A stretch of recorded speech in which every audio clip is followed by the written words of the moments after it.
prototype software and hardware interactions very, very quickly and very, very cheaply.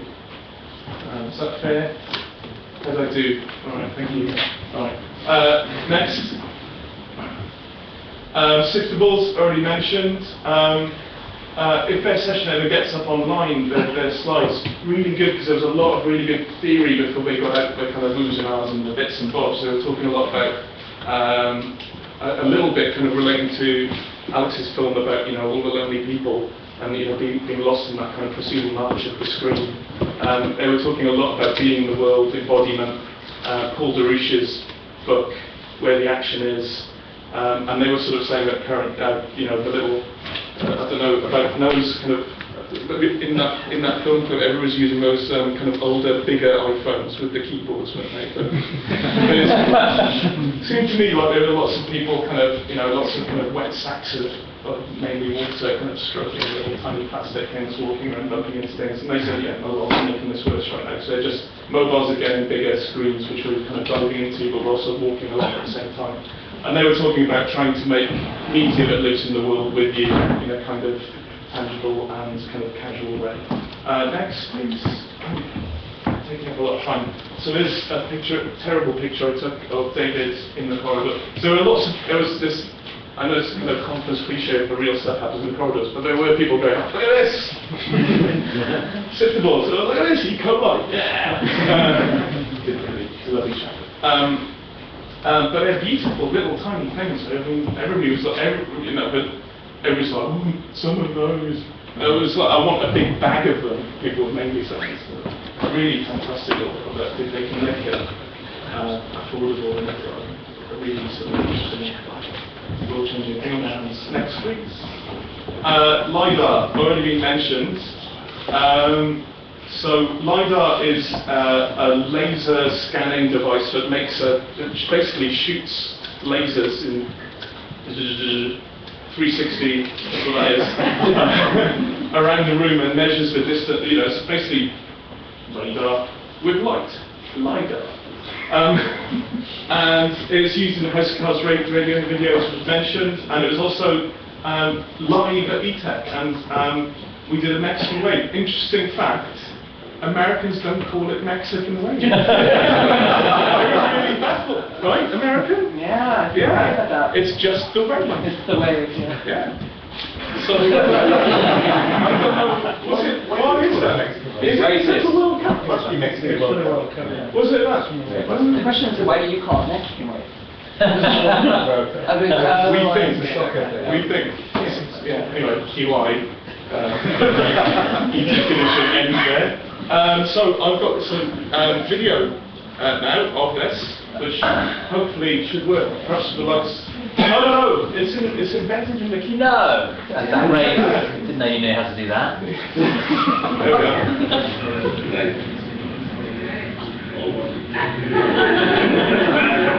You can see the sort of 3D. It's very impressive. But that's me over there. That's me in the corner. That's me with the laser. And this was a sort of brought home the kind of two things I think, kind of this sensing in the real world and also just the vast amounts of real-time data that these things generate, which was insane. They were sort of giving figures of it. Do you remember? Yeah, but I mean, I think that to me the really key thing here was I was chatting to people afterwards and I was saying, so, cause we use this to model some of our environments for, like the city of Leeds has been done with this, so they've got a model of Leeds based on the data points. And I was saying to this guy, because he showed this truck that was driving on the road, and Aaron Coburn was wanting all the artifacts of a bumpy road to be in the video, so it makes it look nice, whereas engineers want to kind of take all those things out. But he was saying that they're basically, we're talking about the Street View, Google Street View, and I asked him, so are they using this for creating a 3D version of Google Street View as opposed to just having images? And he just kind of winked at me and said, well, that would be a clever thing to do, wouldn't it? So you can see that what they're doing is vomiting build a 3D version of Street View. Kind of, so when you look at this from that perspective, suddenly you've got this world matched in 3D. It's quite phenomenal.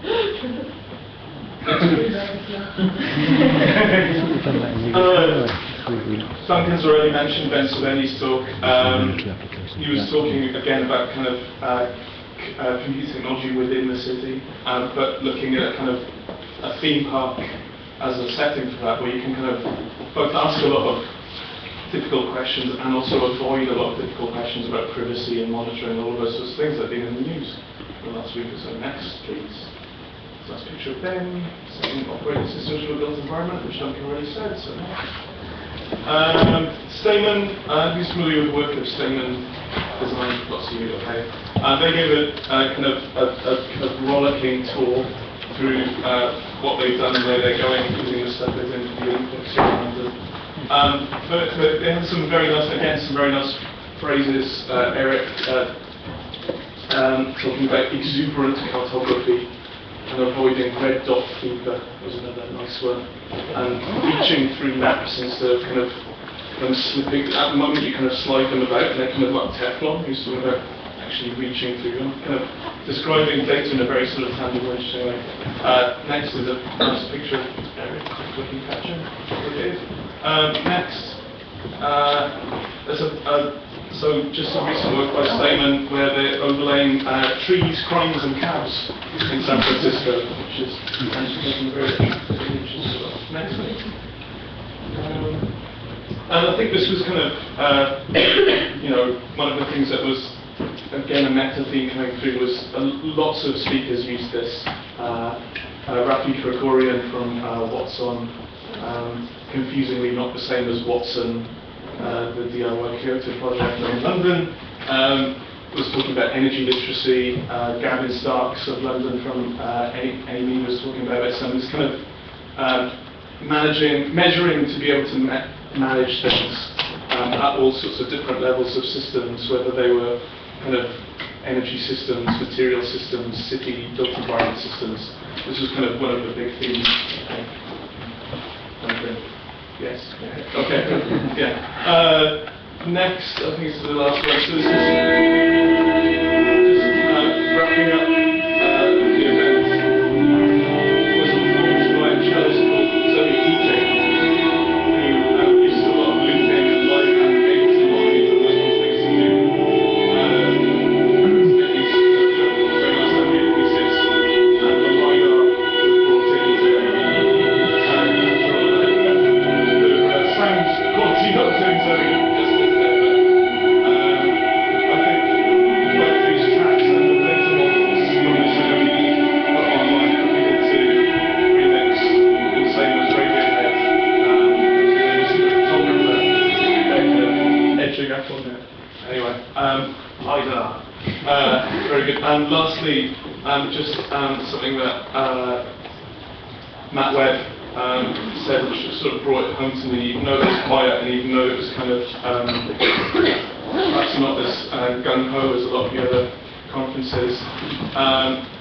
He made the point that maybe 4 years ago, etech kind of was looking at mobile and social software, and sort of made the interesting point that perhaps the themes of bio and cities would, in 5 years or maybe even sooner, come to those kinds of points of ubiquity. Anyway, thank you very much for your attention.